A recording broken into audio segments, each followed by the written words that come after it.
ಆತ್ಮೀಯ ವಿದ್ಯಾರ್ಥಿಗಳೇ, welcome to the extensions of the British rule chapter. ನಾವು ಲಾಸ್ಟ್ ಕ್ಲಾಸಲ್ಲಿ introduction, first Anglo Maratha war, Lord Wellesley, subsidy alliance ಇಷ್ಟು ಕಲ್ತಿದ್ವಿ. ಈಗ second Anglo Maratha war continue ಮಾಡೋಣ. ಯಾರಾದ್ರೂ ಟೆಕ್ಸ್ಟ್ ಬುಕ್ ಇಲ್ಲ ಅವ್ರು ಚಿಂತೆ ಮಾಡಬೇಡಿ, ಟೆಕ್ಸ್ಟ್ ಬುಕ್ ಲೈನ್ಸ್ ಎಲ್ಲ ಕೆಳಗಡೆ ಡಿಸ್ಪ್ಲೇ ಮಾಡ್ತೀನಿ.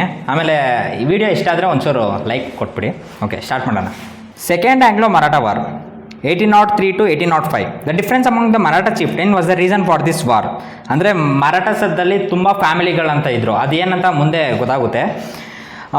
ಅದು ಅವರು ಬೇರೆ ಬೇರೆ ಒಪಿನಿಯನ್ ಇರೋದ್ರಿಂದ ಈ ವಾರ್ ನಡೆಯುತ್ತೆ ಅಂತ ಹೇಳ್ತಾರೆ. ಈ ಫಸ್ಟ್ ಏನು ಇಂಪಾರ್ಟೆಂಟ್ ಅಲ್ಲ, ನೆಕ್ಸ್ಟ್ ಸ್ಕಿಪ್ ಮಾಡಿಬಿಡಿ, ಪರವಾಗಿಲ್ಲ. There was enmity between Yashwantrao of Holkar family and Daulat Rao of Scindia family. ಅಂದರೆ ಇಬ್ಬರು ಮಧ್ಯೆ ಶತ್ರುತನ ಇತ್ತು, ಎನಿಮಿಟಿ ಇತ್ತು ಅಂತ ಹೇಳ್ತಾರೆ. ಯಾರ್ಯಾರ ಮಧ್ಯೆ ಅಂದರೆ ಯಶವಂತರಾವ್ ಆಫ್ ಹೋಲ್ಕರ್ ಫ್ಯಾಮಿಲಿಯಿಂದ ಯಶವಂತರಾವ್ಗೆ ಮತ್ತು ಸ್ಕಿಂದ್ಯಾ ಫ್ಯಾಮಿಲಿಯಿಂದ ದೌಲತ್ ರಾವ್ಗೆ. ಅಂದರೆ ಇವಾಗ ಒಂದು ಮರಾಠ ಫೆಡ್ರೇಷನ್ ಯಾವುದಾದ್ರೂ ಒಂದು ಎಂಪರರ್ ಏನಾದರೂ ಇದ್ದರೆ ಅದರೊಳಗಡೆ ತುಂಬ ಫ್ಯಾಮಿಲೀಸ್ ಅಂತ ಬರುತ್ತೆ. ಇವಾಗ ನೀವೇ ನೋಡ್ಬೋದು, ಈ ಹೋಲ್ಕರ್ ಫ್ಯಾಮಿಲಿ, ಸ್ಕಿಂದ್ಯಾ ಫ್ಯಾಮಿಲಿ ಹತ್ರ ತುಂಬ ಫ್ಯಾಮಿಲೀಸ್ಗಳು ಬರುತ್ತೆ. ಅದು ನೆನ್ಪಿಟ್ಕೊಳ್ಳಿ ಸುಮ್ಮನೆ. ಯಶವಂತರಾವ್ ಹೋಲ್ಕರ್ ಫ್ಯಾಮಿಲಿ ಮತ್ತು ದೌಲತ್ ರಾವ್ ಸ್ಕಿಂದ್ಯಾ ಫ್ಯಾಮಿಲಿ ಮಧ್ಯೆ ಎನಿಮಿಟಿ ಶುರು ಆಗುತ್ತೆ ಅಂತ ಹೇಳ್ತಾರೆ. ಫಸ್ಟ್ ಒನ್ ಗೊತ್ತಾಯ್ತಾ? Both wanted to establish control over the Peshwa Balaji Rao to.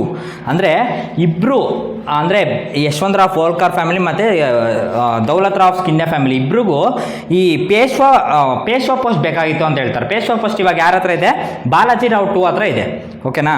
In 1802 the army of Holkar defeated the armies of Scindia and the Peshwa. 1802 ಅಲ್ಲಿ ಏನಾಗುತ್ತಂದರೆ ಈ ಹೋಲ್ಕರ್ ಫ್ಯಾಮಿಲಿ ಅವರು ಸ್ಕಿಂದ್ಯಾ ಫ್ಯಾಮಿಲಿ ಮತ್ತು ಪೇಶ್ವಾನ ಡಿಫೀಟ್ ಮಾಡ್ತಾರೆ ಅಂತ ಹೇಳ್ತಾರೆ. ಅಂದರೆ ಅವ್ರ ಫ್ಯಾಮಿಲಿ ಅಂದರೆ ಅವ್ರ ಫ್ಯಾಮಿಲಿಯಲ್ಲಿರೋ ಆರ್ಮಿನ ಡಿಫೀಟ್ ಮಾಡ್ತಾರೆ ಅಂತ ಹೇಳ್ತಾರೆ. ಅಂದರೆ ಹೋಲ್ಕರ್ ಆರ್ಮೀಸ್ ಅವರು ಸ್ಕಿಂದ್ಯಾ ಆರ್ಮಿನ ಮತ್ತು ಪೇಶ್ವಾನ ಡಿಫೀಟ್ ಮಾಡ್ತಾರೆ ಬ್ಯಾಟಲಲ್ಲಿ ಅಂತ ಹೇಳ್ತಾರೆ. ಇಷ್ಟು ಅರ್ಥ ಆಯ್ತಾ? The Peshwa appeal to the British for help. ಇವಾಗ ಹೋಲ್ಕರ್ ಬಂದ್ಬಿಟ್ಟು ಪೇಶ್ವಾನ ಅಟ್ಯಾಕ್ ಮಾಡೋನೆ. ಪೇಶ್ವಾ ಏನು ಮಾಡ್ತಾನೆ? ಬ್ರಿಟಿಷ್ ಹತ್ರ ಹೋಗ್ತಾರೆ, ಈ ಹೆಲ್ಪ್ ಕೇಳೋಕ್ಕೆ ಬ್ರಿಟಿಷ್ ಹತ್ರ ಹೋಗ್ತಾರೆ. Lord Wellesley finally got an opportunity to meddle in the affairs of the Marathas. First Anglo Maratha ವಾರಲ್ಲೇ ನಾವು ನೋಡಿದ್ವಿ, ಈ ಮರಾಠಾಸ್ ಅವ್ರಿಗೂ ಮತ್ತು ಬ್ರಿಟಿಷ್ ಅವ್ರಿಗೂ ಯಾವಾಗಲೂ ಬರೋದೇ ಇಲ್ಲ, ಯಾವಾಗಲೂ ಎನಿಮಿಟಿ ಇದ್ದೇ ಇರುತ್ತಂತ. ಇವಾಗ ಮತ್ತೆ ಈ ಫಸ್ಟ್ ಆಂಗ್ಲೋ ಮರಾಠ ವಾರಲ್ಲಿ ರಘುನಾಥ್ ರಾವ್ ಹೋಗಿ ಬ್ರಿಟಿಷ್ ಅವ್ರನ್ನ ಕೇಳಿದ್ದ ಹೆಲ್ಪ್ ಕೇಳೋಕ್ಕೆ. ಇವಾಗ ಪೇಶ್ವಾ ಹೋಗ್ಬಿಟ್ಟು ಇವರು ಲಾರ್ಡ್ ವೆಲ್ಲೆಸ್ಲಿಗೆ ಹೆಲ್ಪ್ ಕೇಳ್ತಾನೆ. ಈ ಥರ ನಂಗೆ ಒಂಚೂರು ಸಹಾಯ ಮಾಡಿ ಯುದ್ಧ ಮಾಡೋಕ್ಕೆ ಅಂತ ಹೆಲ್ಪ್ ಕೇಳ್ತಾನೆ. ಲಾರ್ಡ್ ವೆಲ್ಲೆಸ್ಲಿಗೂ ಒಂದು ಆಪರ್ಚುನಿಟಿ ಸಿಕ್ತು ಅಂತ ಹೇಳ್ತಾರೆ.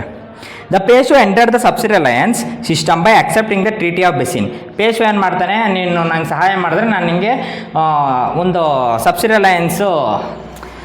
ಅಲಯನ್ಸ್ಗೆ ಜಾಯ್ನ್ ಆಯ್ತೀನಿ. ಲಾಸ್ಟ್ ಕ್ಲಾಸಲ್ಲಿ ತಿಳ್ಕೊಂಡಿದ್ವಿ ಸಬ್ಸಿಡಿ ಅಲಯನ್ಸ್ ಅಂದರೆ ಏನೋ, ಅದ್ರ ಕಂಡೀಷನ್ಸ್ ಎಲ್ಲ ತಿಳ್ಕೊಂಡಿದ್ವಿ.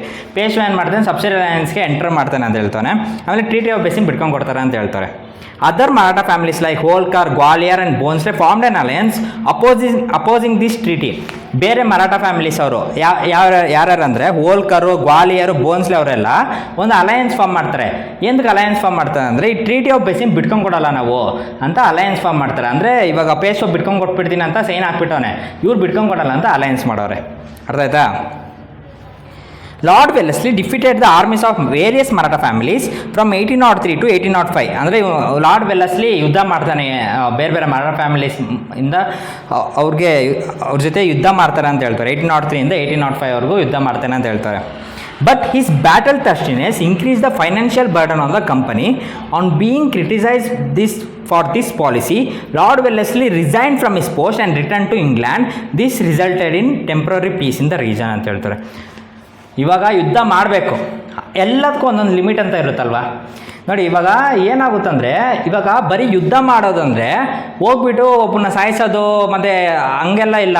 ಯುದ್ಧ ಮಾಡಬೇಕಂದ್ರೆ ಅಲ್ಲಿರೋ ಆರ್ಮೀಸ್ ಅವ್ರಿಗೆಲ್ಲ ಊಟದ ವ್ಯವಸ್ಥೆ ಮಾಡಬೇಕು, ಇರೋಕ್ಕೆ ಸ್ಥಾನ ವ್ಯವಸ್ಥೆ ಮಾಡಬೇಕು. ಅವ್ರ ಎನರ್ಜಿ ಎಲ್ಲ ಡ್ರೈನ್ ಆಗ್ತಾ ಇರುತ್ತೆ ದಿನ ಹೋಗ್ತಾ. ಆಮೇಲೆ ಯಾರಾದರೂ ಆರ್ಮೀಸ್ ಅವ್ರು ಇದ್ದರೆ ಅವ್ರಿಗೆಲ್ಲ ತುಂಬ ಗಾಯಗಳಾಗಿರುತ್ತೆ. ಅವ್ರ ಔಷಧಿ ಎಲ್ಲ ನೋಡ್ಕೊಬೇಕು. ಈ ಥರ ಎಲ್ಲ ತುಂಬ ಖರ್ಚಾಗುತ್ತೆ. ಆರ್ಮಿ ಅಂದರೆ ಒಂದು 20,000 ಜನ ಹಂಗಿರಲ್ಲ, ಲಕ್ಷ ಜನ ಇರ್ತಾರೆ, ಅವ್ರನ್ನೆಲ್ಲ ನೋಡ್ಕೊಬೇಕು. ಇದರಿಂದ ಏನಾಗುತ್ತೆ, ಈ ಬ್ಯಾಟಲ್ ಥರ್ಸ್ಟಿನೆಸ್, ಅವ್ನು ತುಂಬ ಯುದ್ಧ ಮಾಡಬೇಕು ಅಂತ ತುಂಬ ದಾಹವಾಗಿರ್ತಾನೆ. ಆವಾಗ ಏನಾಗುತ್ತೆ, ಈ ಕಂಪನಿಗೆ ತುಂಬ ಲಾಸ್ ಆಗುತ್ತೆ ಅಂತ ಹೇಳ್ತಾರೆ. ಒಂದು ಪ್ರೆಷರ್ ಥರ ಬೀಳುತ್ತೆ, ಲಾಸ್ ಆಗುತ್ತೆ ಅಂತ ಹೇಳ್ತಾರೆ. ಅದರಿಂದ ಏನಾಗುತ್ತಂದರೆ ಈ ಪಾಲಿಸಿಯಿಂದ ಇದ್ರ ಆಗ್ತಿದೆ ಅಂತ ಹೇಳ್ಬಿಟ್ಟು ಅವನ್ನ ಇಂಗ್ಲೆಂಡ್ಗೆ ವಾಪಸ್ ಕಳಿಸ್ಬಿಡ್ತಾರೆ ಅಂತ ಹೇಳ್ತಾರೆ. ನಾನು 10th ಸ್ಟ್ಯಾಂಡರ್ಡಲ್ಲಿ ಇರಬೇಕಾದ್ರೆ ಇದು 1 ಮಾರ್ಕ್ಸ್ ಕೇಳಿದರು. Why did Lord Wellesley resign from his post and return to England ಅಂತ ಕೇಳಿದರು. ನಾ ಈ ಪಾಯಿಂಟ್ ಬರಿಬೇಕು, ಎಲ್ಲಿಂದ ಬರಿಬೇಕು ಗೊತ್ತಾ? Due to his battle thirstiness, ಅಲ್ಲಿಂದ ಪೂರ್ತಿ ಪ್ಯಾರಾಗ್ರಾಫ್ ಚಿಕ್ಕದು ಅದು ಪೂರ್ತಿ ಬರಿಬೇಕು.